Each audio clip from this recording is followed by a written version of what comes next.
The Code of Criminal Justice, which came out in 1979, has within it statutory aggravating and mitigating factors set forth in 2C44-1. All right? And this is the determination that judges have to make when they're sentencing for criminal offenses as well as DPs and petty DPs.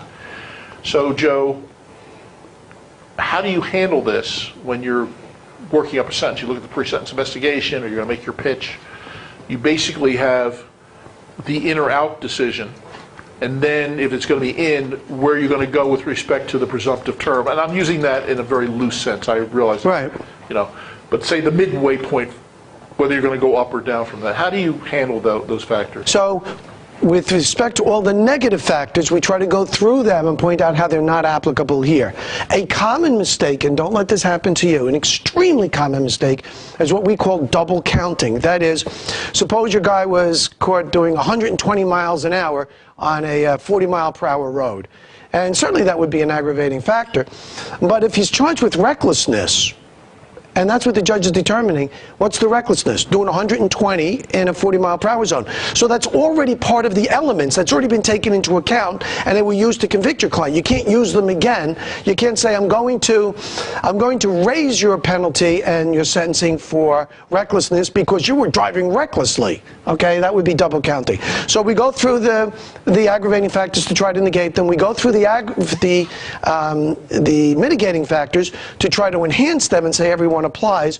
But then you get to the bottom line, certainly with respect to criminal law, and although I haven't seen it yet in one of these, the overarching philosophy is it's not just a simple, well, there were 4 mitigating and 3 aggravating, the mitigating preponder.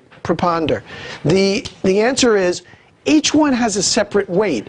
And even though you may only have 2 mitigating and 4 aggravating, the 4 aggravating might be minor, and the 2 mitigating might be major. So the weight of those 2 might outweigh the 4 aggravating. So that's the way you do it. And the prosecutor doesn't know anything about your client's mitigating, neither does the judge. That's where you come in. They all know about the aggravating to some degree. They know his prior record, they know the offense, they know the effect of the offense on victims, they know your client's conduct on that night. So they already know pretty much all of the aggravating factors, but no one knows any of the mitigating factors that aren't offense related except you and your client. You need to file a certification, put all those in front of the judge. Now, in municipal court, you don't necessarily need to do it by way of certification, but you should have a list in front of you and be prepared to address both the Palmer and the Moran factors, depending which one is relevant, maybe both, when you're addressing the court. Guys, so here's where we are. This is the takeaway from all this. If you're in municipal court and you have a client who's charged with a DP or a petty DP, in order to properly sentence your client, the judge has to review the aggravating and mitigating factors, okay? And if he's going to whack your guy with a big fine, or if he's going to give your guy a jail term, certainly, especially if he's got a presumption against incarceration, the judge is going to have to determine how the presumption against incarceration is overcome. Typically, it's because he's a danger to the community. And then determining how long it's going to be, but it involves analysis of 44-1 factors. For traffic tickets, it is inappropriate, in fact outlawed, to utilize the sentencing factors in 2C44-1. That is a specific finding of the court, or holding of the Supreme Court in the Palmer case. Rather, you utilize the aggravating and mitigating factors in Moran, both on the issue of license suspension as well as the issue of jail. So Title 39 has its own aggravating and mitigating factors that are not statutory. They come through the case law. Criminal offenses or DPs and petty DPs have their own aggravating and mitigating factors coming by way of statute. In either instance, the judge is supposed to make findings of fact based upon the evidence that's been presented. We went through that analysis previously. Joe's point on double counting is very well taken, and I commend to you a decision from the New Jersey Supreme Court called State versus Lawless. Easy case to remember, right? Lawless talks about how you utilize what would otherwise be an element of the offense as evidence of either an aggravating or a mitigating factor, okay? The particular analysis the judges use and how lawyers are supposed to analyze these things is set forth in the case. We'll give you the citation on it in 2 seconds, but Lawless is a vitally important case for you to understand when you're dealing with these extremely important issues. Now, an injury to a victim can be that they were badly bruised or that they broke a pelvis and they'll never walk straight again. While both of them constitute an injury, the degree of the injury will give greater weight or lesser weight to that aggravating factor. See, the problem is when you're dealing with an assault case, one of the elements of a simple assault is harm to the victim. So, I mean, to the extent that that's an element of the offense, you can't count that. But it also may be evidence of some other things, like, again, the nature of the offense, harm to the victim. Again, if harm to the victim is an aggravating factor, it's also an element of the offense, the judge would discard that. But it might be evidence of other things that are not elements of the offense. All these subtleties are explained in this case. Now, I mentioned trial tax earlier. I reiterate, you have a prosecutor who's acting unprofessionally with you and says, if you take this case to trial, I'm going to ask for maximum penalties and have your guy beat up, and the judge will do it. All right? Well, over and above the unethical, unprofessional conduct of the prosecutor, you've got to be able to say, oh, so I'm going to be faced with a trial tax for taking advantage of my constitutional right to make you prove the case beyond a reasonable doubt? Fine, do your best. Those days of judges being able to just sentence based on their personal predilections are long gone. And you've got to stand up and demand under Palma that they make specific findings of fact on these aggravating and mitigating factors to justify what the sentence is going to be. Remember this language. Random and unpredictable sentencing is anathema to notions of due process. Trial taxes are the opposite of predictability. You're being punished for taking a case to trial. Don't be afraid to utilize it for those purposes. This is how you get away with the trial tax. And the federal system actually codifies this. Your position is, look, our purpose here is not only to punish, but to deter. If your client pleads guilty, he's showing an early acceptance of his own personal responsibility, which means he's less likely to commit an offense. If he's going to trial, he's not admitting his liability, his culpability. He's more a risk to go out and do this again because he thinks he did nothing wrong. And in the federal system, that's codified. If you plead guilty, you get a reduced sentencing range because of that. I recently saw this in an attorney disciplinary case too, Joe, where the DRB kind of credited the guy as a mitigating factor that he took responsibility for what he had done.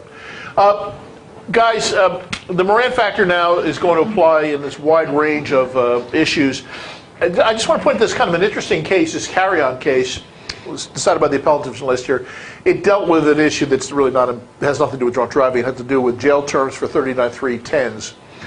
But the appellate division, it's published 1 month before the Supreme Court comes out with Palma. And the appellate division says, if you're going to put somebody in jail on a motor vehicle ticket, you got to use the factors in State versus Moran to decide if he's going to go to jail and how long. That's it. 2 sentences. So they just come out and say it. No analysis, no discussion, no nothing. They just come out and blurt it out. So I guess it existed as part of the law prior to Palma, but Palma obviously supersedes this, okay? Now, the Supreme Court has specifically abrogated State versus Henry. And in State versus Henry, Judge Osterer, again, although this is when he was in the law division, utilizes the 2C44-1 aggravating and mitigating factors in a drunk driving case. That holding and procedure has been specifically abrogated by the Supreme Court. So you can't be utilizing criminal code factors in a motor vehicle case. You use the Moran factors and use the criminal code factors in the DPs and petty DPs. Everybody cool?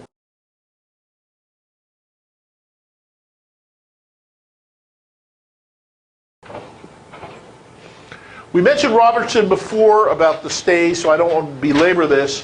The ability of courts to offer stays are codified at 7:13-2 in the municipal court, And of course, once you file the appeal, the court loses jurisdiction, so you'd have to renew the application for the stay under Rule 325B. Notice that B discusses fining costs and forfeiture. God knows what they mean by that. So the judge could order stayed in the Superior Court either pending the appeal or after the defendant has lost and wants to continue the appeal while he goes to the appellate division. All right? Here are the factors we talked about before that are established under the Robertson case. Relief is needed to prevent irreparable harm. I just had a mental blank on help. Thank you for helping me with that, Joey. I didn't. That came from the crowd. Oh, okay. Thank you, crowd. Muchísimas gracias. That means thank you in Polish. Because I'm Rembishevsky, I think he's thanking me. Okay. The claim rests on settled law and has a reasonable probability of succeeding on the merits. One quick word about this. You try a case, and the judge listens to the evidence, and then finds your guy guilty beyond a reasonable doubt. You're going to have a real tough time with number 2, okay? The better shot is, let's say you're in a motion to suppress evidence, and the issue is not a factual determination. It's a legal issue, okay? Well, it's fundamental to our system of justice in New Jersey that the factual determinations made by a judge are entitled to a lot of deference on appeal. The legal determinations by the trial judge and the motion judge are entitled to 0 deference on appeal. Those issues are decided de novo. So your pitch is, I understand that Your Honor has ruled against me. We think Your Honor is maybe incorrect on the law. We have a reasonable probability of the appellate division or law division, whoever it is, of reversing Your Honor's ruling on the legal issue. You've got a much better shot at that when you've got a pure legal issue as opposed to a factual issue. I have to tell you something. In other cases, citing this, they don't use the term probability, they use the term a reasonable possibility. And that's silly, but I mean, because these are set forth, but in other cases, citing that case, the Dow case, they use the term reasonable possibility. Remember, probability means you're more likely to win than lose, where reasonable possibility, I think, is a much more appropriate one to say, look, your argument is not frivolous, you have a chance, so I'm going to give you that chance. Guys, on number 3, and we're talking about this only in the context of license suspensions now. You got a real tough call when you've got a third offense DWI guy. They're so utterly dangerous. It's going to be a real tough sell to get that, to pitch that, given number 3, the balancing of the relative hardships. I want to talk about this in the context of jail for a second, okay? Just to remind everybody about an administrative directive that you're going to have to confront. If you're asking for a stay in the jail sentence, you're going to be up against a directive, a letter memorandum, basically, from Judge Karchman when he was the acting director of the Administrative Office of the Courts. This is from October of 2005, and it was published in response to the Appellate Division decision in State v. Luth. In response to the Appellate Division decision in Luth, the Administrative Office of the Courts sent out a memorandum to the judges saying, when you're dealing with a third offender who has either pled out or been found guilty following a trial, those individuals should be going from the courtroom directly to the county jail without any stops at any bar in between, okay? The idea being these are individuals who are so dangerous that they need to be restrained from being out in public, okay? Now, 2 times in the letter memorandum, Judge Karchman says there's a possibility the defendant will have compelling reasons why he can't start his jail sentence at that time. By way of example, a child care issue. The Administrative Office of the Court is very sensitive to child care issues because of a homicide that occurred once where a defendant went to jail and the person who was responsible for watching the child was not mentally equipped to watch the child. The child wound up being murdered in the most horrible way. The idea is that if the defendant expresses a compelling reason, the judge should put it on the record, and then the defendant can be excused from starting his jail term immediately. But they don't mean to suggest that this be for some long period, allowing the defendant to appeal. Rather, they're talking about for the rest of today or till tomorrow, some very short period of time, and then the defendant would come back and start his jail term. So just kind of keep that in the back of the mind that it's something that you're dealing with when you're asking for a stay for the third offense DWI. Also be mindful that under the rules of court, specifically 325 5A, you're entitled as a matter of right to bail on appeal. So once you've perfected your appeal, it's not a question of if, it's just a question of how much. You can shorten the process by meeting with the assistant county prosecutor ahead of time, coming up with a number, signing a consent order, which will get rid of the 5-day rule, file your appeal, get a docket number assigned to it, put it on there, and then find the first Superior Court judge with a heartbeat to sign the order, and your guy can post his bail. They can't deny your client bail. Even if he pleads guilty, he still can't be denied bail. So that really works as a substitute for a stay of the jail sentence when you're dealing with a third offender. Joey, agree? Yes. In fact, what we generally do, too many judges, I think, are hell-bent because of that memo from Judge Karchman to put your client in jail. Obviously, you know, there is one other temporary solution. Leave him out, but order him to have the ignition interlock device, that his license is suspended until such time as he gets the ignition interlock device, or that his license is suspended, and more likely, in a third-time offender, his license is suspended from today on, but that's to keep him from driving ostensibly, that he also has to install the ignition interlock device even though his license is suspended. But jail can wait, because jail, the irreparable harm to that, being locked up for just a few hours in the county jail is an extraordinary mental cruelty to the individual. Whereas losing your license, I mean, you've been convicted now for a third DWI. There had to be some proof there. Losing your license and having the ignition interlock device really is just inconvenience and expense. But that's way different than the indignity of incarceration. I think they should leave you out on bail, stay the sentence, but take away your right and your ability to drive a car. The legal point brought up by Joe just now is borne out in a Supreme Court decision, which I'll get you to cite on in a moment. I think it was either written by Justice Venero or Justice Handler, I don't remember, but it's In re Daniels is the name of the case, all right? And in that case, Supreme Court comes right out and says, look, even 1 day in jail is irreparable harm, okay? Because of the danger associated with jail and the humiliation and the stress and things like that. So, I mean, if you're going to make an argument that irreparable harm is going to be caused by your guy getting locked up, it's not going to be any heavy lifting. You just cite the Daniels case.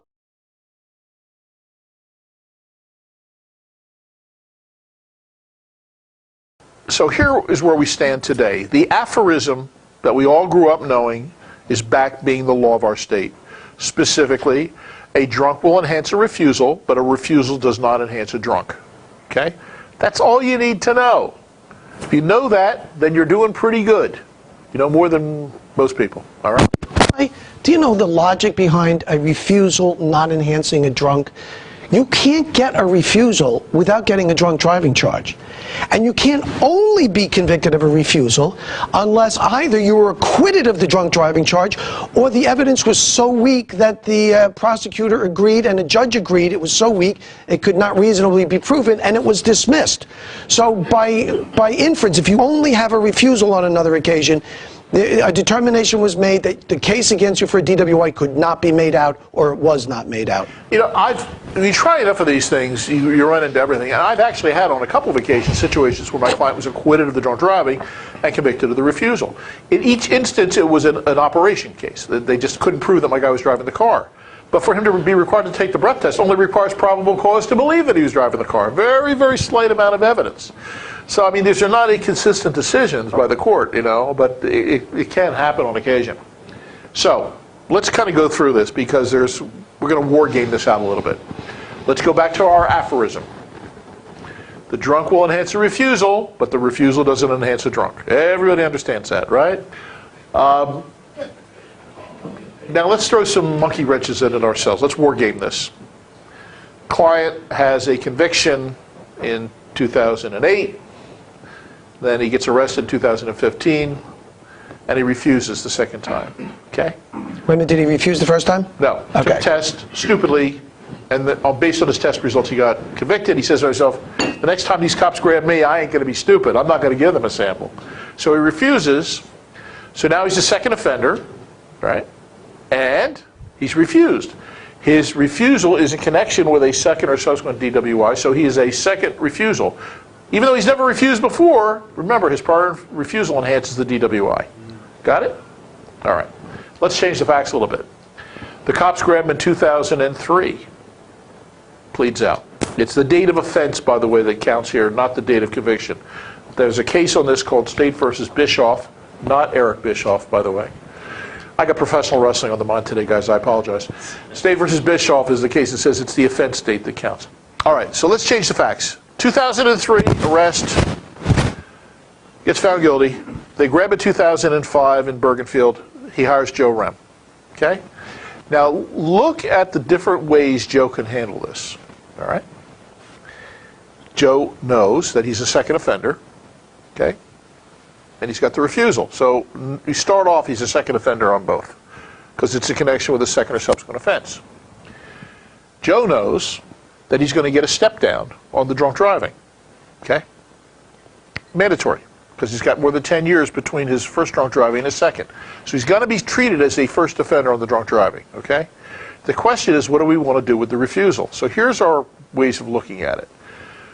Joe can say, I want a step down on the refusal too.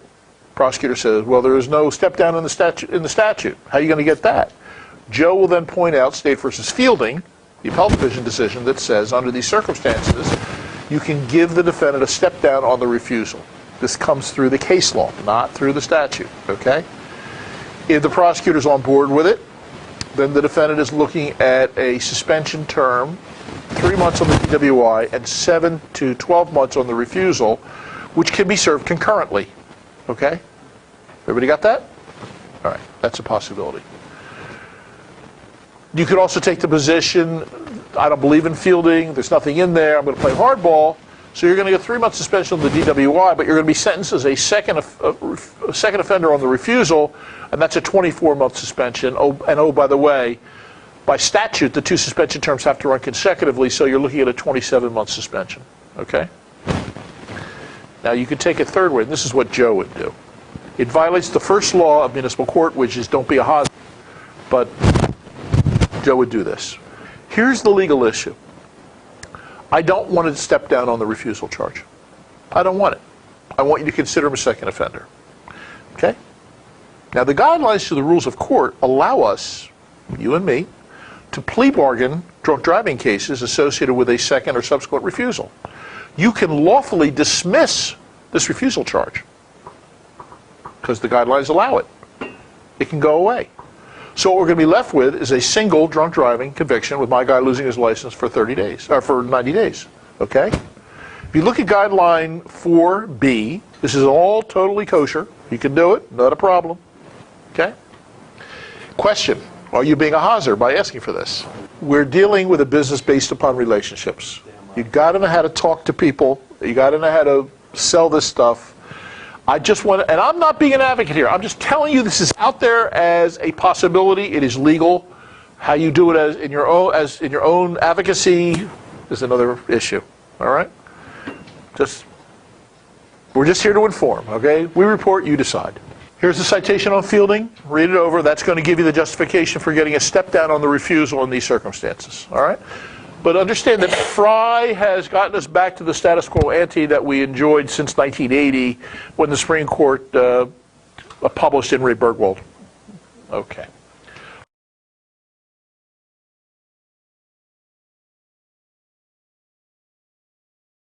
All right, here's Revy.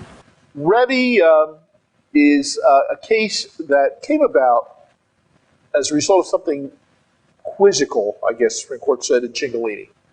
Toward the end of the opinion in Cingolini, the Supreme Court says, we need not decide. You see, anytime they start a sentence that way, it's going to cause trouble, all right? We need not decide whether people in New Jersey can twice take advantage of the step-down provision in 39-450. Now look, I've read that provision 50 trillion times. I've never seen anything in there that would even hint that you couldn't take advantage of it twice in your lifetime, provided you had enough time that went by. So I'm not sure where this is coming from, but it took this big monkey wrench and it threw it into the gears of drunk driving, where we weren't sure whether or not you could do it. Judges weren't sure, nobody was sure. They called the whole thing into question. All right, so they're waiting for the right case to come along, and that case is Revy. Now, the basic holding in Revy is that you can take advantage of the step down more than once in your lifetime. Again, provided that you have more than 10 years between them. Joey, could you go through the analysis on the timeline here? Okay, this is unfortunately, they chose a case which had a set of complicated facts to establish what is a very simple principle, because there is not only 10-year gaps, there is a LORIC issue. Do you all know what LORIC is? LORIC is an allegation by a defendant that for one of his prior DWIs, he was unable to secure private counsel. He didn't have the funds. He was never told that he had the right to counsel, and he was never told that he had the right to apply for the public defender. And therefore, he went in unrepresented, and he was denied his Sixth Amendment right to an attorney, in which case, if the judge were to grant that LORIC motion, the conviction still stands, but the judge makes a ruling that that conviction cannot be used to enhance any future DWIs with respect to imprisonment only. Okay? So if you're a third offender and one of your first two, you got a LORIC application granted, you're still going to lose your license for 10 years, but you're not going to have to do the 6 months in jail.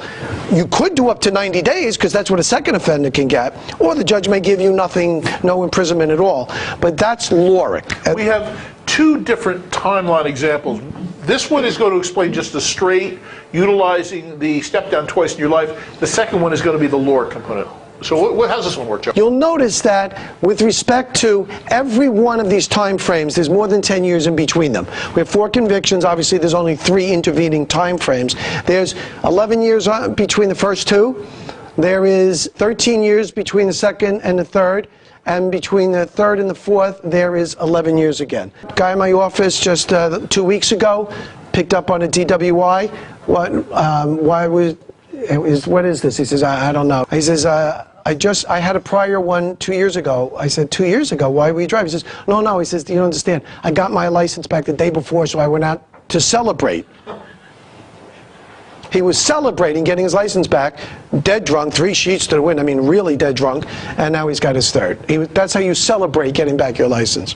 All right, so in 1991, it's a second offense, but because there's a 10-year step down, he's entitled to be treated as a first offender. Remember, second offense, but to be sentenced as a first offender.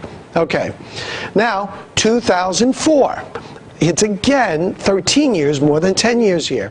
He's allowed to be treated 1 degree lower. He is clearly a third offender, and that's what confuses lay people and a number of prosecutors and judges. He is a third offender. Everyone knows that. But he's entitled to be treated as a second offender. Therefore, he's going to lose his license for 2 years. He's not going to have... Joe, can I disagree with you on one thing? Go on. You use the word entitled. I think the better way to express is that it's mandatory. He must be treated. It's not. That's true. That's true. Okay. I mean, I think it's up to him. If he wants to waive it and say, if he wants to go to jail, that's no problem. So we usually don't have waiver issues in this one. But it's mandatory, guys. There's no discretion here. He has to be treated that way. So in there being another 10 years, it's a third offense, but he will be sentenced as a second offender, 2-year loss of license, and up to 90 days in jail. But when's the last time you see someone get a imprisonment on a second offense? Now, 2015, he's a 4th-time offender. He has every right to have himself treated as a third offender, which makes the penalties identical. So there is no, although there's effectively you're allowed a step down, it's meaningless because it's the exact same penalty. So you're entitled to that step down, but there is no practical difference. So in terms of the practical effect on your client, he's entitled to, if the timeline plays out correctly, 2 separate step downs. The fact that he got a step down here, it's not like you only get one chance. You pass go and you collect $200. You only get that once in your life. This is not once in a lifetime deal. It's as many times as you get it, although after the 4th time, at the 4th time on forward, it's meaningless. Everybody got that? All right. So as a practical matter, after you've done your second step down in your lifetime, that's it. You don't have any option on it. Now, let's get into this LORIC business for a second.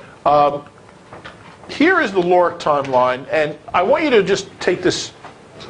Let me just give you the setup, and then Joe will go through it with you, okay? He gets his first offense in 1980. He's 18 years old and stupid. I hate to be redundant, all right? And male. I mean, that's triple redundancy. He's 18 years old, and the certified abstract shows that he got arrested on a Thursday, walked into court on a Friday, and pled guilty at his first appearance. Okay? 18 years old and unemployed. And you can remember in 1980, that was before we had Madden lists, before we had public defenders in every court, you know, a long time ago. All right? The next time the cops grab him is 1991, but he's had more than 10 years, so he gets treated as a first offender. The cops don't catch him again until 2004. Again, he had more than 10 years since his second offense. He's treated as a third offender. Now they lock him up in 2015, and he goes to hire Joe Rem because he's got big trouble. Joe says, what happened back in 1980? Joe looks at the abstract and sees that he pled guilty the day after he was arrested. Joe says, what'd you do for a living in those days? Nothing. I live with my mom and dad. In the basement. In the basement. Did you have any money? No. No. Did you have a lawyer? No. Okay. Got it? So now what are you going to do, Joe? Well, I'm going to apply the 10-year step-down analysis and the Lorick analysis. First thing I'm going to say is, all right, let's take a look at your first conviction. You didn't have a lawyer. No one told you that you had the right to a lawyer. You went in and pled guilty. Perhaps it was defensible. Let's see what we can do to see how many priors that you actually have. Let's get all the paperwork. Maybe you'll get discovery. You won't get, and you'll get court records. Maybe the court back then did not have to keep tapes that long, so you're not going to get a transcript of what happened. So you get whatever paperwork you can, and although there's nothing as to what happened in court, your client says, look, if they told me I'd have the right to a free attorney, I would have taken that. So you make that allegation, and you go back to that first court. Let's say it's, I don't know, it's someplace it's Bloomingdale in Passaic County, Bloomingdale. So you go to Bloomingdale, the judge says, look, he says, all right, you know, back then I know that this court really wasn't advising people of this. We weren't caught up on Rodriguez and all of that. So, you know, I accept his word that no one told him. The state has the burden of disproving this. So I'm going to grant your Lorick motion, and he'll sign an order which, you know, the way I phrase it is that, you know, this conviction cannot be used to enhance any future incarceration. So it's clear it's not a PCR, and it's still the conviction still stays in place. So I don't know who represented him in 91 and 2004, but it really turned out not to be relevant who represented him then. But now in 2015, I look at what he's got. Now I know that he had a step down here, was treated as a first offender. Step down here, was treated as a second offender. I know here, he's going to be treated as a third offender. We've already gone through this. What is he going to get as a third offender? He's going to get 6 months in jail and a 10-year loss of license. So that's what he's looking at. In fact, let's just say that's the most, because it's really, there's no discretion for a judge. He's going to get the max, which is 10-year loss of license and 6 months in jail because of the step downs. Now, he will be sentenced, however, differently on the custodial, because how many priors does he have which can be used to enhance his custodial portion? He has 1 and he has 2. So when he has 2 priors, he has a 10-year step down available to him. So the step down, does it affect the 10-year loss of license? No. Remember, the Lorick, eliminating 1980 for Lorick, only eliminated its application to custody. So although he will lose his license for 10 years, because this is his 4th, treated as a 3rd, that's still 10 years loss of license. With respect to the 6 months in jail, it's his 3rd, treated as a 2nd, because this one doesn't count. And when you look at that timeline now, it's only 2 priors, and he has 10 years in between his prior one and his current one, so he's entitled to be treated for custody purposes as a second offender. So he will lose his license for 10 years, but presumably he will not go to jail, or at the very least he will only be looking at up to 90 days in jail. Everybody got that? Now, a couple quick words on just some substance of what Joe was talking about. Rule 7:10-2G, small g, tiny little g. That is the court rule that controls applications under State versus Lorick. It is a post-conviction relief application, but it's a hybrid PCR application. It's PCR in the sense that the burden of proof is by preponderance of the evidence, okay? That the burden of going forward with the evidence is on the defendant. It's a civil action, as all PCRs are, civil in nature. It's different than traditional PCR in the sense that traditional PCR, if you're successful, eliminates the conviction and restores the parties to the status quo ante. If you filed a normal conventional post-conviction relief application and, let's say, on ineffective assistance of counsel, which is the prototypical reason, the conviction is gone, and now there's an open complaint that something has to happen with. Try it, dismiss, plea bargain, whatever it's going to be. But the parties are back to their pre-conviction status. With LORIC relief, nothing happens. The conviction remains. The only impact is that the underlying conviction cannot be utilized to enhance the custodial component of a future violation, precisely as Joe explained it. LORIC relief is available to two types of individuals. There's two ways you can get it. Number one, you can show that you went into court, pled guilty, got to be pro se, pled out, and did not waive your right to be represented by counsel, and were indigent, meaning that you would have qualified for the appointment of counsel had that been offered to you. Okay? So if you establish indigency, pro se plea, no effective waiver of counsel, you win. You're entitled to LORIC relief. With our fact pattern, you have a dopey guy who walks into court the day after he's arrested and testifies that he pled guilty his first appearance, had no money, and nobody told him. And you know what? In 1980, that makes sense. Everybody knows that that's the way things happen in those days. There were no public defenders in those days. There was no Madden. I mean, conceivably you could have had an attorney assigned to you, but something very unusual to happen. The second way you can be entitled to LORIC relief is you pled out pro se, did not waive your right to counsel, but you were not indigent. If you were not indigent, then you have an additional proof that you have to demonstrate that having had an attorney in your case likely would have made a difference.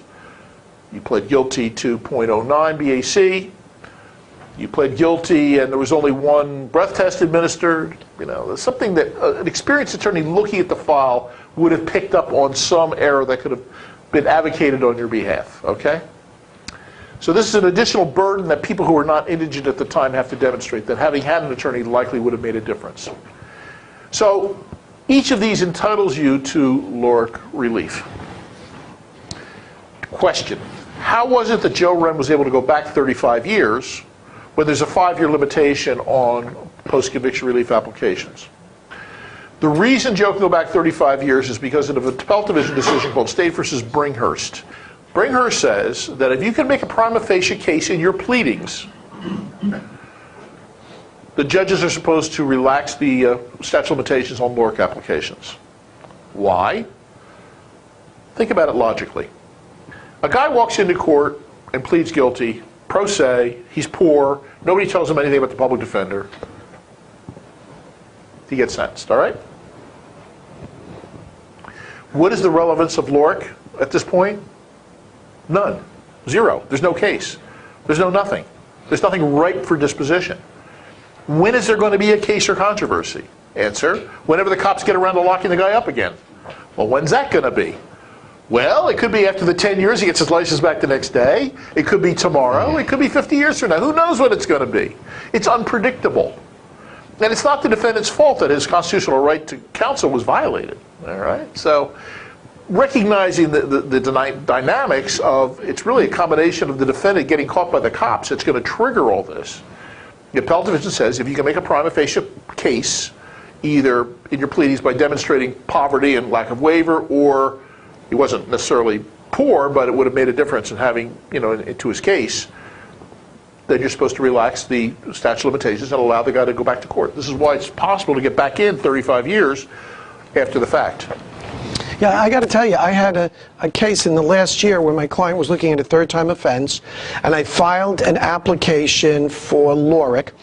While that was pending.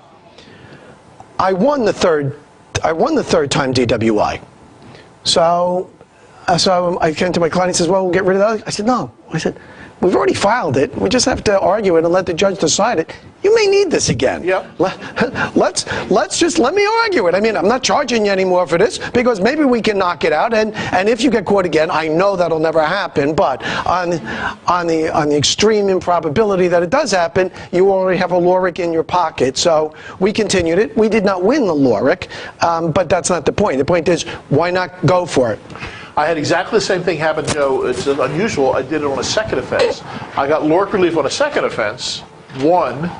I told my guy, keep this in your back pocket because the next time the cops grab you, we'll be able to use this LORIC relief again, you know? So. Right, and here's another problem. Bringhurst may not help you in the future on that because you say, well, up until now, I mean, suppose you get acquitted on a third. All right, and you have the LORIC application pending, and then you don't follow through on it. You get arrested again, and you say, well, it's more than 5 years since that, that other conviction you're complaining about, and you say, yeah, but I didn't have any reason to bring it to now. They said, oh no, you got charged 3 years ago. You had every reason to bring it then, and you didn't. So, I mean, there's an argument the state could make that Bringhurst doesn't apply to you. Then you're going to have to go back for traditional PCR for ineffective assistance of counsel. Correct. Guys, there's a Bergen County case. I don't know what municipality. I'm going to say Teaneck or Fort Lee, but I'm not sure. It wound up in the appellate division. It's called State versus Conroy. You know where this came from, Joey? No. No. But the bottom line is Conroy is a Bergen County case that went to the appellate division, which is identical to Revy. Same fact pattern, same outcome. A fourth offender sentences a second offender for the custodial aspect of his case. So, I mean, this really kind of follows along the holding of the appellate division. It's no different at all. It's just curious to me that they already had an appellate division decision that ruled on this issue. Now in a Supreme Court case, it says the same thing. Everybody cool with Revy?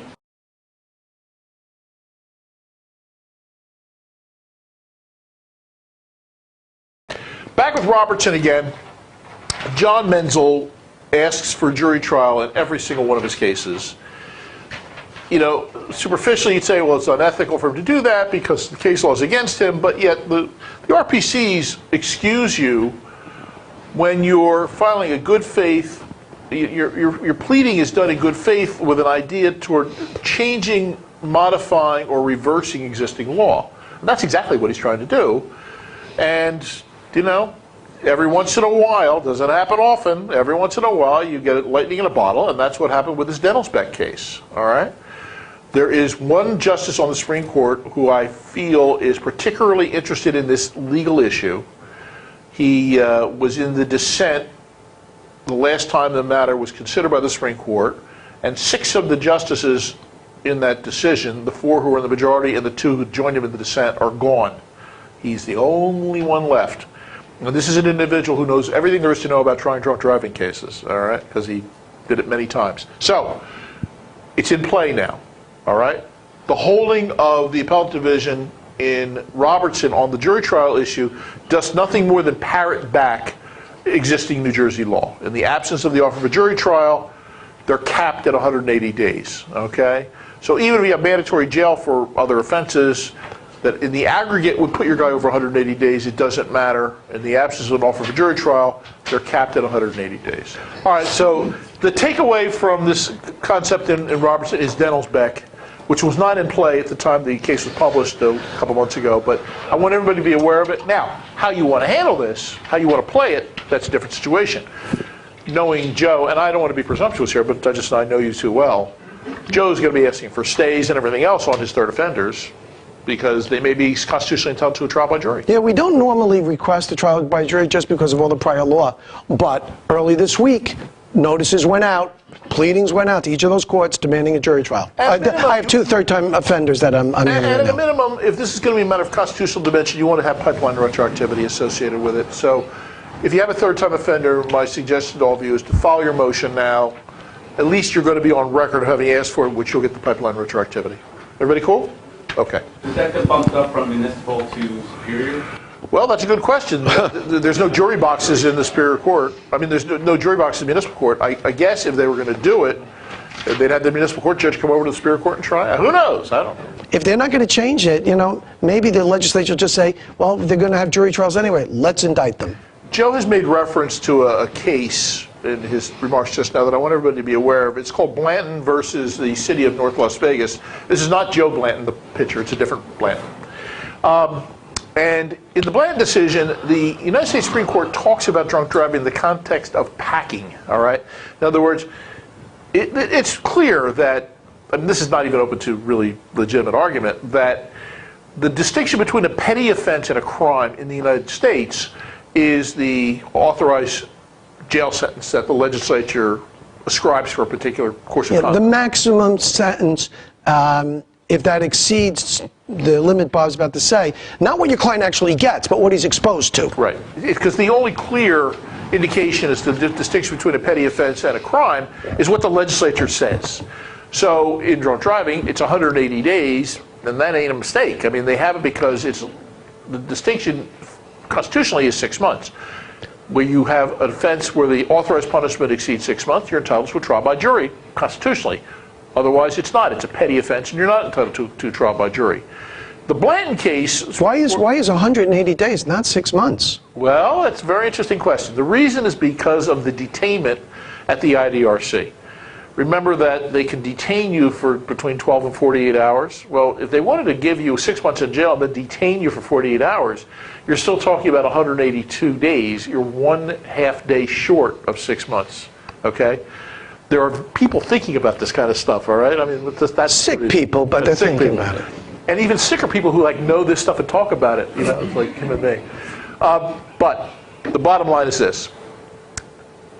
You are constitutionally entitled to a trial by jury if the authorized punishment is 180 days or greater. Now, in dicta in this Blanton case, the United States Supreme Court talks about packing the offense of drunk driving with additional penalties, money and community service and things like that. And there may be a point at which the drunk driving is so packed with additional penalties that it tips the scale to entitle you to a trial by jury, notwithstanding the fact that the authorized maximum jail term is 180 days.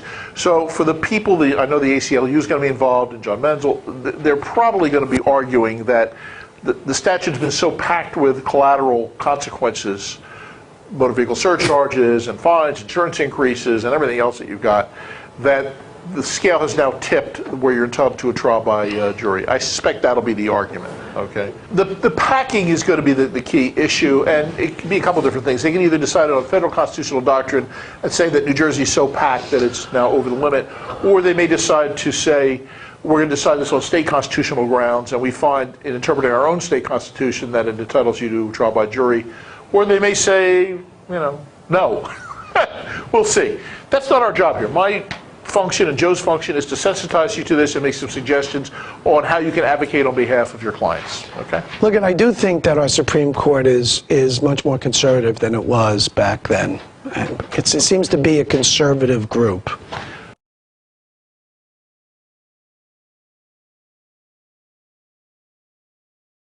On State versus French, please add to your notes a follow-up case published by the Appellate Division a very short time ago called State versus Harris.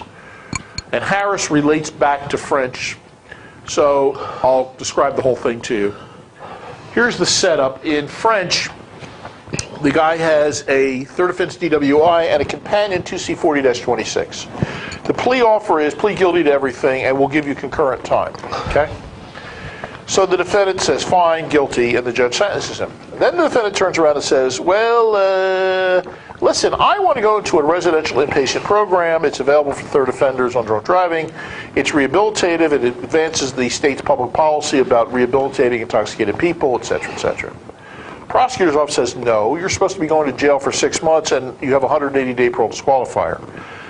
So the Appellate Division has to decide which of these two distinct public policy initiatives preponderates. The 6 months on the 2C40-26, which has a parole disqualifier, or the drunk driving. And as you would predict, the Appellate Division says that the criminal sentence takes precedence over the motor vehicle sentence. The defendant must serve every single nanosecond of 180 days in jail. He is not entitled to good time credit, work credit, commutation credit, or anything else. The only credit he would get would be jail credits that he spent in jail in default of bail prior to him pleading out. 180 days in jail and no break on that, okay? Now, from that we move to Harris. Harris is actually a combination of about 7 different defendants, and it looked to me like the Attorney General went around the state and cherry-picked a whole bunch of cases dealing with discrete issues that had a common denominator. And the common denominator was they were all convicted of 2C40-26. What the Attorney General wanted to do was to point out to the Appellate Division that these were people who were convicted, but they were serving their sentences in ways that did not involve being in the county jail. One guy's doing it on house arrest, another guy's doing it with an ankle monitor, another guy's doing it through SLAP, another guy's doing it through CLAP. They have all these crazy names in the counties to avoid people having to go to jail. Here's the holding in Harris. There's only one way that you can successfully and legally complete your sentence. You know how that is? You go to jail. You go to the county jail. You are not permitted to serve alternative ways of your sentence. You have to serve it in the county jail, and you have to serve the full amount of the parole disqualifier. Very simple. So it is illegal. These are illegal sentences for things other than straight jail. Okay? Guys, and I have you owe it to your clients to be honest with your clients. If the guy comes in with a 2C40-26, you got to tell him flat out, you get found guilty, this is what you're looking at. Okay? Yeah, you know, here's the crazy thing about this statute. I have a client who just told me to tell the prosecutor, no, we're not taking it, because he knows that if he pleads guilty, he'll probably get the same sentence that he gets if he goes to trial. I say probably because there's one word in 2C40-26 which troubles me. And it says that the defendant, if convicted, must serve 180 days of imprisonment. It didn't say jail. To me, jail could be county jail. To me, imprisonment means prison, which means a 1-year state prison sentence. And the parole eligibility date on a 1-year state prison sentence is around 8 months or so.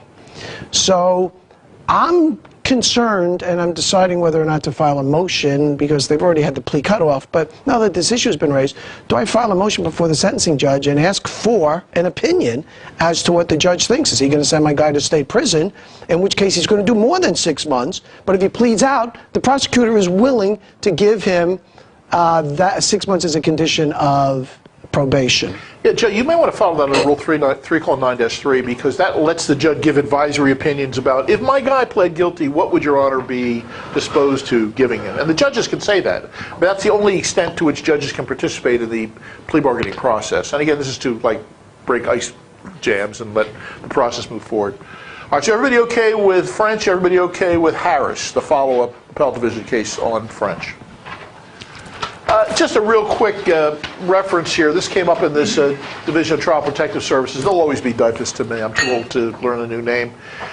This deals with the allowing offense, and if you allow an individual, your child, to be put into a vehicle operated by an intoxicated person, that constitutes child endangerment. Now notice, you may not be guilty of the allowing offense per se if it's not your, no pun intended, if it's not your car, you don't have any liability under 39-450. But you could have liability under Title IX for putting your child in that dangerous situation. It's a child endangerment issue. Yeah, it does. We get that now all the time. If there's kids in a car during a DWI, they indict them all. And they start off by saying endangering, which is second degree, mandatory minimum 5, mandatory prison. And then they often come down to Title IX as a plea bargain, although I have recently gotten, and this is extraordinary, it almost never happens, I did get a PTI for someone recently on that.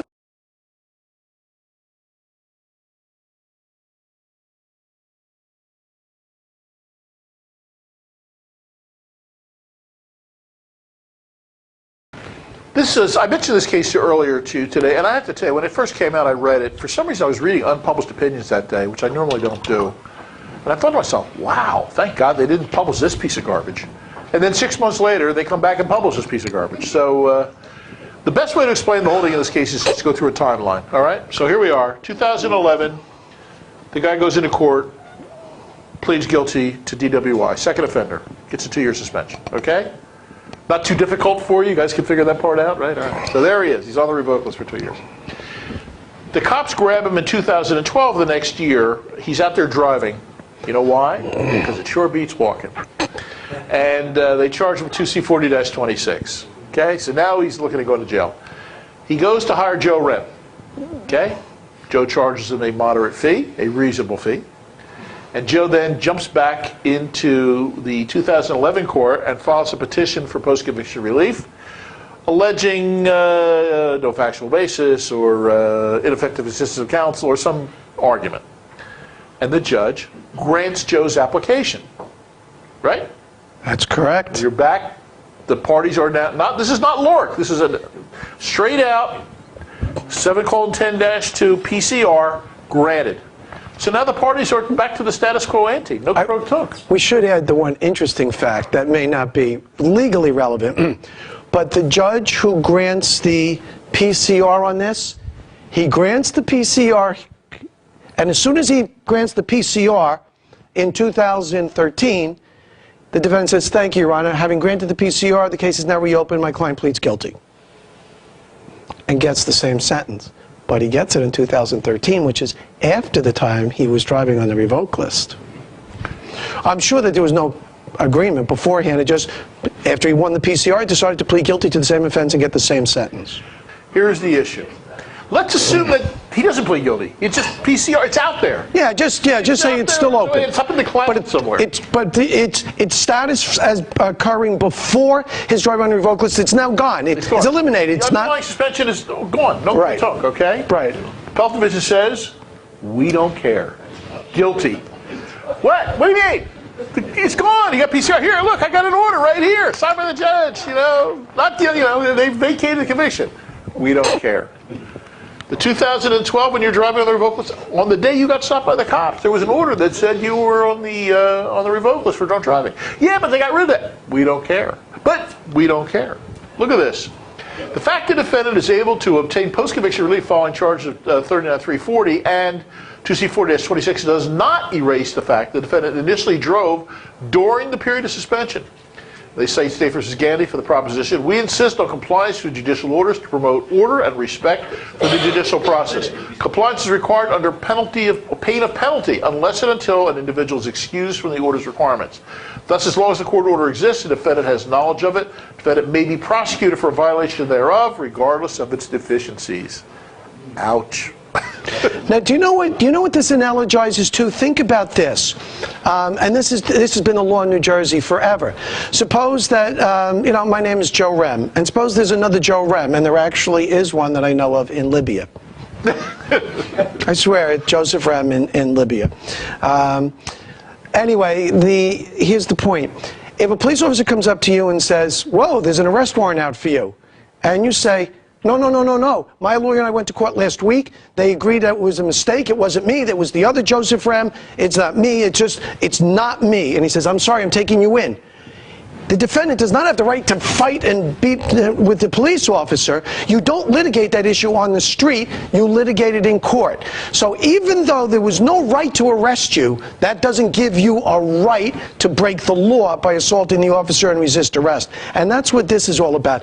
Even if you truly believe that your prior DWI conviction was entered unfairly, maybe in violation of LORC, maybe PCR, your attorney didn't do anything that he was supposed to do, you cannot get the benefit of that unless you've already litigated. That's what they're saying. You need to litigate it, not just drive, break the law and say, if I get caught, I'm going to prove that back then this suspension should not have been in effect. No, you go to court to do that. You just don't drive and say, Ungats, because I don't think this was entered properly. What I say to my clients is, you have two choices when you have an order of the court. You can obey it, or you can appeal it. There are no other options. Okay, those are your two choices: obey or appeal. That's it. That kind of simplifies the whole thing. And very few of our clients are really appealing.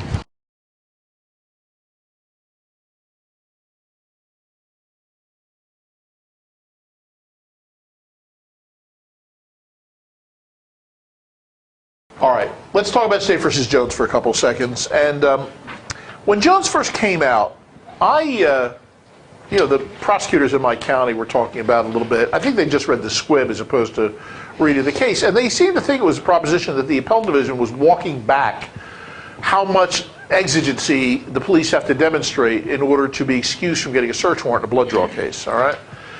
Well, I have the advantage of having read the decision, and I respectfully disagree with my colleagues, okay? This is an enormously important case for the defense bar to know about. And it's a pre-McNeely case, which also has some significance. So let's kind of just walk it through. The closest analogy I could think to this area where this accident took place is anywhere in Fort Lee 24 hours a day, okay? This happened on a highway in Cherry Hill Township, very, very similar to Teaneck in its makeup. And rush hour in the wintertime, dark. Very serious crash involving 3 vehicles and a building. Jones, who was one of the people involved, actually crashed into the building. Serious injuries all around. Prosecutor's office gets called because the cops think they've got a homicide or 2 on their hands. So besides having an accident scene, they're prepared to treat this like a crime scene, okay? Plus you have the fact that they're afraid this building's going to fall down. Other than that, it was a totally routine accident.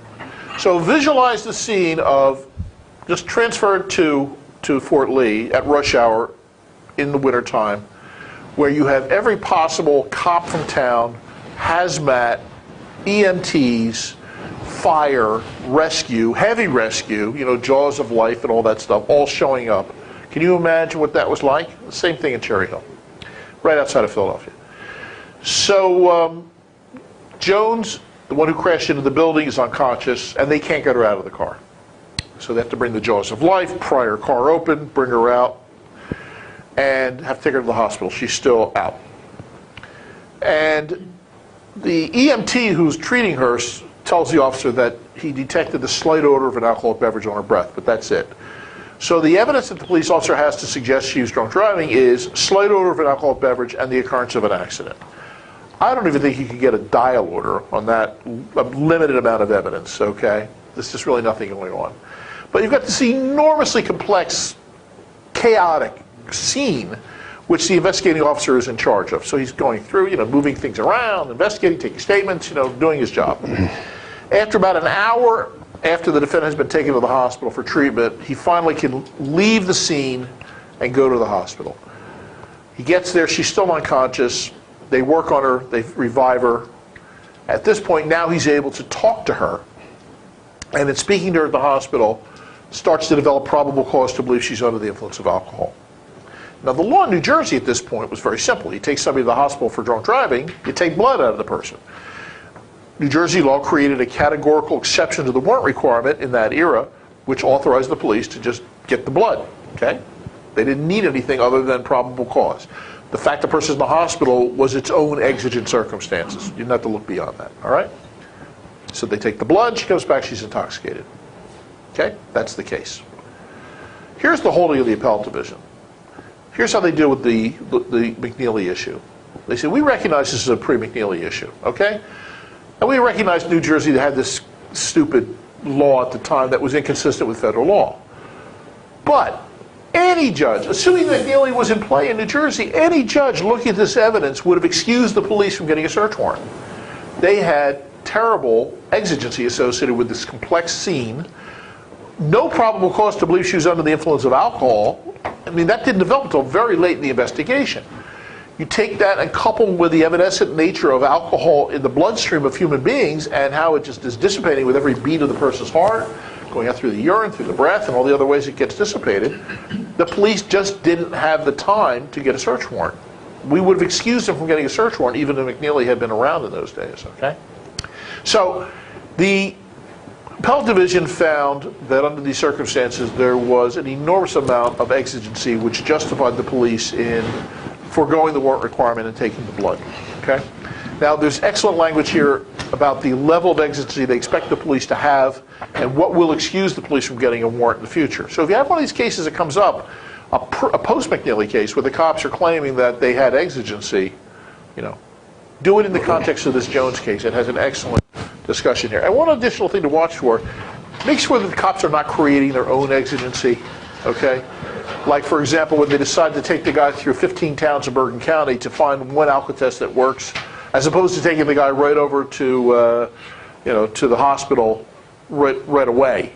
Okay, because the cops are wasting time when they could have taken the person right away for the blood test. Yeah, I had this exact case in Old Bridge where, they didn't get my clients, they didn't apply for warrant before taking my client to the hospital. And the officer took the stand and he says, well, we had reasons. Why? Well, it was the day after Sandy. All the electricity in town was off. Our cell phones weren't working. Our landlines weren't working. None of the traffic lights were working. We had officers on emergency duty directing traffic. This was a 100-mile-per-hour crash. We thought your client was dead. We needed to get him to the hospital right away. There was very few officers to respond because they were trying to keep control over the rest of the city. So I said, well, oh yeah? And somehow the judge found that was exigent circumstances. That's as clear-cut an example of exigent circumstances as I can imagine. Don't you hate it, Joe, when the judges pay attention to the evidence? I can't. They never seem to do that when I have some facts in my favor. Really sounds like excellent cross-examination. Yeah, probably my best work. Well, oh yeah? Mom always liked you best.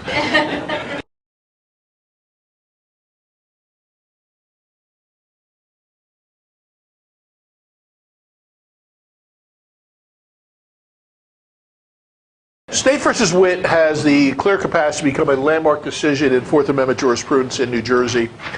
This is an issue that was sought by the Attorney General and to a certain extent by the Supreme Court. They've been waiting for the right case to come along. I don't know if Witt is going to be it, but there it is. The constitutional issue in this case is going to deal with the automobile exception to the warrant requirement. Now, you all know that federally, since it's been the law of our country since 1996, that the automobile exception, again under the Fourth Amendment, only requires probable cause. If the police have probable cause to believe there's criminal evidence in the car, they can search the car, all right? If, in New Jersey, though, we have clung to this additional element as part of our own state constitutional doctrine, requiring not only probable cause, but exigent circumstances that make it impractical for the police to get any type of a search warrant. And part of the problem is the cops don't understand what that means, and it has there's a legitimate argument to be made as to whether this brings any additional protection, meaningful protection, to the people in New Jersey. So the AG has been looking for the right case to come along, and this is the case they have selected. We'll see what happens. But everybody knows that's what this is about, all right? Here's the facts of the case, and then we'll talk about just a matter from constitutional doctrine. Police officer's out on an MV stop. It's not clear from the opinion whether he's in his car or out of his car, but what is clear is that his car is not being operated. He's finishing up this stop. He sees heading toward him another vehicle that has its bright lights on. The car passes his position without turning down its bright lights. The officer thinks he has just witnessed a violation of 39-360, which is the, turn your headlights down when you're within 500 feet of an oncoming vehicle. As a result, he jumps in his car, turns around, chases the guy down, stops him. The guy's drunk. He arrests him for drunk driving. He then goes into the vehicle and searches for evidence related to the drunk driving, which is perfectly legitimate under an older appellate division case called State versus Ireland, I-R-E-L-A-N. Ireland standing for the proposition that when you arrest somebody for drunk driving, that automatically gives the police probable cause to search for drunk driving evidence, beer cans and things like that. The next time I see a beer can introduced in a drunk driving case to prove intoxication will be the first time. But it is what it is, all right? During the course of the search, the officer recovers a pistol, okay? So there are two issues in the case. Number one, related to the stop of the vehicle, and number two, related to the search of the vehicle. The argument being, from the defendant's perspective, two things. Number one, you had no exigent circumstances that supported you going into the car conducting this search. I mean, you had plenty of probable cause. The case law gives you the probable cause, but you didn't have any exigency. And oh, by the way, since it's a drunk driving case, you were never going to leave the car on the street. The car's going to be towed 100% of the time because of John's Law. So what's the rush? You couldn't pick up the phone and call a judge and get a search warrant? Well, this is silly. The stop issue is a little bit more nuanced because it's a mistake of law argument. The appellate division holding that the officer believed that he had seen a violation of 39-360. But 39360 requires two vehicles being operated simultaneously, headed at each other. The officer was wrong. He can't be guilty of 39360 if one of the vehicles is parked on the street. It has to be vehicles that are being operated. So although the officer was operating in good faith, no pun intended, he was wrong as a matter of law. We don't recognize a good faith exception to the warrant requirement in New Jersey. And as a result, the stop was unreasonable because you can't have a reasonable articulable basis for stopping a vehicle based on a violation of the law that doesn't exist. That's the argument. Okay? Everybody with me? Okay. Now, the hallmark issue in this case is going to be the search. That's what everybody wants the court to do. They want the court to basically eliminate the requirement of exigency. We'll see. Here's the problem in my analysis of it. And it's a loser of a case for the state. The appellate division, the state lost at the appellate division level, both in terms of the exigent circumstances, of which they had none, and they lost on the issue of the reasonableness of the stop because it was a mistake of law by the police officer. The state, it's a loser of a case for the state. But everybody wants to force this issue on the exigency. Now here's my problem. And Joe and I taught a course one time on the Dred Scott decision. Remember that, Joey? All right. So Dred Scott, this is a case that's really kind of made the Civil War inevitable, dealing with this slave who's suing his master for his freedom, okay? And he's doing it under federal diversity grounds. He has the amount of controversies covered, and his master lives in New York, and he lives in Missouri. So there's the diversity, okay? So Chief Justice Taney, now one of your favorite Chief Justices. Roger Taney, wasn't it? Roger Taney, that's right. He starts the opinion by saying, Dred Scott is a slave. Dred Scott is a black person. Black people, generally, can never be citizens of the United States. Now, under the self-restraint that judges are bound to follow, that should have been the end of the Dred Scott case right there, okay, on jurisdictional grounds. Right or wrong, I mean, the 13th Amendment and the 14th Amendment later take care of this little problem with black people not being citizens of the United States. 14th Amendment in particular. But in that era, that would have been the end of the case, okay? You should have just, that's the end, goodbye. But no, he's got to go on and have decide 4 or 5 other issues which are completely extraneous and unnecessary. One of which saying that the federal government has no right to, constitutionally, to stop the expansion of slavery into the territories and things like that. I mean, all this made the Civil War inevitable because now there's no constitutional doctrine that the parties could agree upon. You know, their positions were fixed. The only thing that was left to them is to start killing each other. That's just the way things happen. So we have the same thing before the New Jersey Supreme Court now. They should really decide this on the very narrow issue of the mistake of law, all right? And that ends the case. They don't have a reason to get into the constitutional doctrine. No reason to have stopped the car in the first place. We don't care about the search thereafter. Yeah, it's irrelevant. Irrelevant. They, you know, I don't know how they're going to finesse this. You guys should know that there was a decision by the United States Supreme Court dealing with this mistake of law issue in December called Heinen, H-E-I-N-E-N, versus North Carolina. And in Heinen, the United States Supreme Court said, well, we recognize that it was, you know, there was no such thing as playing your radio too loud to stop the car. But the officer was acting in good faith, so we're going to say that it's okay as a matter of federal constitutional dimension. Now that ship's not going to sail in New Jersey because we don't recognize a good faith exception of the warrant requirement, at least as of today. So we'll see how it plays itself out. But keep an eye on this Witt case, okay? I don't really want to get into this part of Robertson. This is something that we'd have to get really into inside baseball, hide in the weeds. This particular part of the case deals with destruction of data downloads and destruction of repair records. If you engage in this level of advocacy, which Joe certainly does, then you'll need to know about these arguments. For most people, though, you don't really get that deep into the weeds when you're representing your clients. But there's a good discussion here about destruction of this evidence and to what extent, if any, that constitutes Brady material. If you haven't come up, I commend this section of the Robertson decision to you.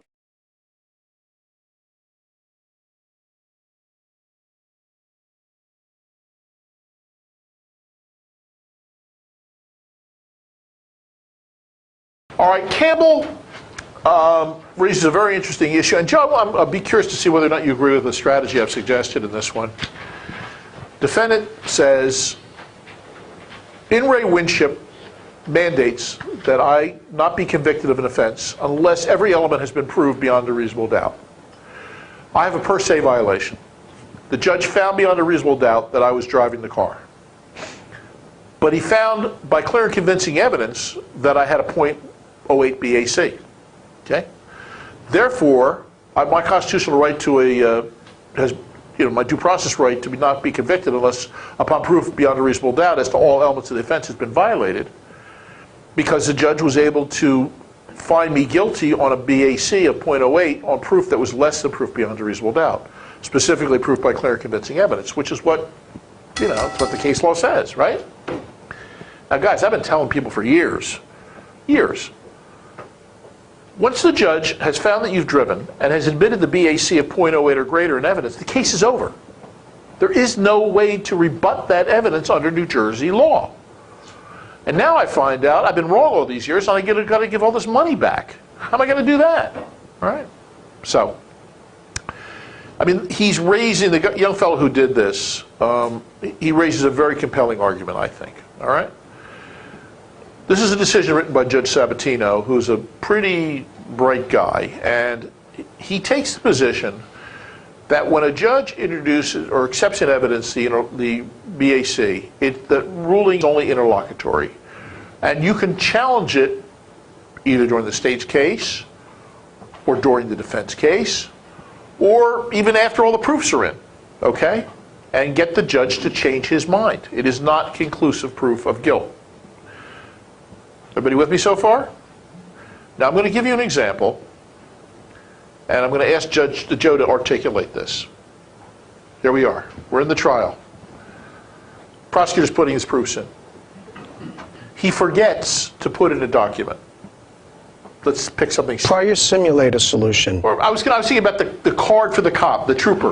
The trooper. Sure, the trooper as a trooper coordinator. Right. He didn't put the trooper coordinator card in. He's the one that calibrates the machine every 6 months, and they not only have to show his calibration, but that he was qualified to do the calibration, which is trooper coordinator card. Now, Joe, I'm going to ask you Plan A and Plan B. Plan A is, after the prosecutor moves into evidence, you stand up and say to the judge, Your Honor, should not admit it. They forgot to introduce the card. That's Plan A. If you go with Plan A, what is the likely outcome? The prosecutor says, oh my goodness, it's here in the rest of the papers. I forgot. Your Honor, I moved this into evidence. Accept it. Mr. Rem, what's your second argument? Judge, I have to call my malpractice carrier. Could you give me a minute? Plan B. Joe says nothing. Keeps his mouth shut. Prosecutor rests. Joe puts a case on or doesn't put a case on. It doesn't matter. All right? Joe's now going to give a closing statement. And he starts his closing statement by reading this to the judge. Go ahead. In this hypothetical situation, what I meant in this actual situation of my trial, Judge, it is conceivable that you, the trial judge, might conclude upon further reflection in light of the evidence as a whole that the defendant's .08% BAC level was not sufficiently proven by the state beyond a reasonable doubt. The judge's earlier decision to admit the BAC proof, a ruling that is interlocutory in nature and surely can be reconsidered, does not prevent the court from doubting the strength of the admitted evidence at the end of the case. In fact, the court can even reconsider its previous decision to admit the evidence if subsequent developments support such reconsideration. To be sure, we are mindful that DWI defendants commonly do not, quote, hang back, end quote, oh, that's erroneous, and save until the defense case at trial their competing witnesses and arguments challenging the prosecution's BAC results. Such a strategy may pose risk, perhaps depriving the defendant of a realistic chance to have the case dismissed at the suppression stage. Even so, regardless of the trial strategies that may bear on the actual flow of evidence, our conceptual point is simple and unassailable. The court's threshold decision to admit the Alka test results by clear and convincing evidence does not always dictate how they will ultimately will regard the same proof at the end of trial when a more rigorous standard of persuasion applies. Now, what are you going to say to the judge about the admissibility? Your Honor, I know that the state admitted the evidence before. However, they tried to prove to you that this machine was in proper operating order by showing a calibration. We have no idea at this time whether or not that calibration was performed by someone who was trained and experienced, licensed, and approved to perform them. Because all we know is that someone named Trooper so-and-so did it. We did not see his Trooper Calibration Coordinator card. And the Supreme Court said that is such an important proof that he was trained to do this as a Trooper Coordinator that they mandated that proof of that go into evidence in order to admit these readings. Now, certainly while you admitted the reading itself, can you say beyond a reasonable doubt that you know that this machine was properly calibrated? Of course you can't. You don't know who calibrated and what his training was. Therefore, Your Honor, while you may have had clear and convincing evidence to admit the reading into evidence, you do not have proof beyond a reasonable doubt that that evidence was is the product of an analysis of the defendant's breath as to what his blood alcohol count was beyond a reasonable doubt. So few times you try these cases. Prosecutors are very, very ill-trained, inexperienced, and screw up all the time. That's my defense all the time. I'm going to trial. To do it. And, you know, I would, just to add on to what Joe said, I would say, Your Honor, it's legally impossible for you to find these readings beyond a reasonable doubt. The Supreme Court has said you've got to have these specific laundry list of documents in evidence in order, these core foundational documents, in order to admit the reading. You admitted the reading without all the core foundational documents. Ipso facto, you can't find him guilty beyond a reasonable doubt on that issue. It hasn't been proved. Okay? That's the argument I would make. Yeah, and you know, when the judge turns to me, and after they put in the documents, Your Honor, I seek to admit the readings. And if the judge turns to me and says, Mr. M, I said, I don't take a position on that, Judge. Okay, well, if you don't take a position. I don't object, but I don't concede. Because if I concede, maybe there's an argument. Well, you conceded, and that's why we don't go further. They simply say, Judge, I don't take a position on this. Right. Everybody cool? You can utilize this case to your advantage. Okay? Please be mindful of it and use it properly. All right.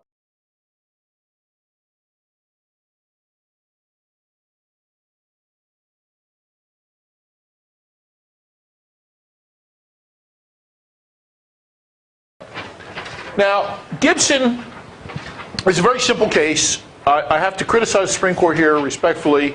There was no reason for them to consider this case in the first place. The Appellate Division wrote an extremely well-reasoned decision, and I read it over. And then I saw the Supreme Court, certified the appeal. I'm thinking to myself, why? They're not going to reverse the Appellate Division, and there's nothing more to say. The Appellate Division, covered the waterfront here. But, so the Supreme Court ruled, said nothing new, brought nothing to the table, and just basically parroted back what the Appellate Division said. So here's the deal. It's a motion to suppress evidence, okay? As you all know, the rule number one in municipal court is, in fact, Superior Court too, the state will never lose a motion to suppress, right? Everybody knows that.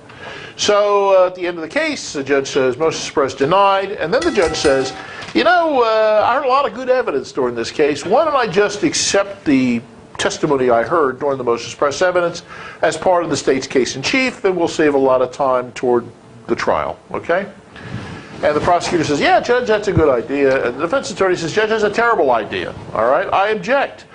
Look, the rules of evidence didn't apply during during the motion to suppress. I didn't object when I would have normally. I just had a different strategy. If I had known that this was going to be the case, I would have asked different questions. The judge says, okay, overruled, and they go on and want to convict the defendant. So the Appellate Division ruling that comes out of this case, as well as the Supreme Court ruling, is you can't force the defendant to accept the ruling of the court that he or she is going to consider the penalties, the testimony that was elicited during the motion to suppress. If the defendant objects, here's what you do. Start the trial and take testimony, okay? Now, if the defendant wants to stipulate that it's okay, and the defendant had an adequate opportunity to cross-examine the state's witnesses, then that's fine. But over the objection of the defendant, the right way to proceed is to try the case, okay? So if you have this come up and everybody wants to save time and trouble, if the defense agrees, fine. If the defense objects, start the trial. Everybody got that? That was always the law. Yeah, there's an old case on this, Joe. It's State versus Allen is the case. Yeah. And It's always been the law. yeah, so. All right. So again, I don't think this brought much to the table beyond what the appellate division says.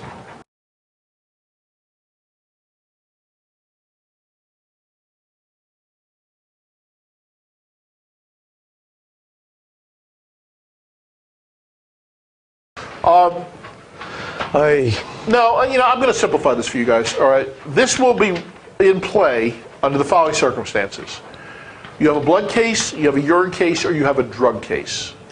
You have demanded of the state that the person who tested the substance show up in court and testify. All right? That's your demand. And somebody other than that person shows up. That's when this is going to be in play. Let me give you a 2-second background on this. The law in New Jersey, as a result of 3 appellate division decisions, Kent, Berezanski, and Renshaw, held that that the information from the lab tech who tests the blood, the urine, the drugs, is testimonial in nature. And I mean that in the Crawford versus Washington sense. That the defendant has a right to confront these individuals in the courtroom and conduct a cross-examination of these people, okay? They can't rely on, business records exception, public records exception, all the normal statutory exceptions that would excuse these people from going in and testifying. If the defendant wants them there and puts the state on notice, they have to show up. That's the holding in our state. Subsequent to these holdings by the appellate division, the United States Supreme Court came out and said the same thing in 2 kind of important cases, although they weren't important for New Jersey. Melendez-Diaz versus Massachusetts and Bull Cumming versus New Mexico. Those are the 2 cases that come along, okay? So the law is pretty clear, no problem. Following that, we have an appellate division case that comes out called State versus Riemann, which I think you have up there. And Riemann says, look, you can't have any straw witnesses in New Jersey. You need the guy who's the real deal, the person who actually tested the blood sample, the urine sample, the drugs. That's the individual who has to show up, not some substitute straw witness to come in. You're entitled to have the real guy who has personal knowledge come in and testify, okay? Everybody, so far, nothing difficult, all right? In 2012, the United States Supreme Court comes out with a decision called Williams versus Illinois. And it is an indecipherable opinion. And this is not my words, it's the New Jersey Supreme Court's words. It's impossible. It's impossible. There is no 5 members who agree on the same reason for the ruling. No 5 members. Right. It's a plurality decision, and it's the worst kind of plurality. I think the most you ever get where justices are kind of close with each other are 3 of them, okay? You just can't make heads or tails about what the ruling of the case is. So the idea about who the right person is to show up and testify, whether it's got to be the actual individual who did it or somebody who's removed but has sufficient personal knowledge to testify, nobody knows the answer to that. This is the precise issue for the Supreme Court in this Michaels case. So our Supreme Court says, listen, we don't understand the law. We can't make heads or tails out of Williams versus Illinois. So we're just going to decide it as best we can. And they determined that in this particular case, the lab supervisor had sufficient personal knowledge of the steps performed by each of the 4 people who were involved in the testing of this sample, which in this case was a DNA sample, that they permitted him to come in and testify as a substitute witness. Now, there was a furious dissent raised in this case by Justice Albin, claiming that this is really unconstitutional and all 4 of these lab people should have shown up for cross-examination purposes. This is only going to be relevant to you as practitioners in the event that you have a blood, urine, or drug case and the state wants to bring in somebody other than the lab tech who tested it. That's, at this point, then you're going to have to reach into Michaels and see whether or not you have grounds for objecting. Everybody got it? Okay. I wish I could be more clear, but just trying to make the best of a bad situation here. This is another DIFUS case. It's kind of interesting. There's an old case that goes back to 1990s called State versus Hammond. Hammond holding that the drunk driving statute, at least for the per se part of it, is strict liability. Doesn't matter what your intention was. Doesn't even matter whether you didn't know that you were drinking alcohol. If you drive a car that have a test out later within a reasonable period of time and you have a BAC of 0.08 or greater, guilty. Okay? There is no culpability state. It's strict liability. This case in dicta extends strict liability to other forms of drunk driving, specifically driving under the influence of drugs and or driving under the influence of alcohol. They are also strict liability offenses, which it's just interesting to me because I had never thought about DWI being a strict liability offense outside of the context of the per se violation. But it's strict liability for these other ways of committing the offense. It's just something I thought was interesting. There's no relevance to you guys, but I thought it was interesting.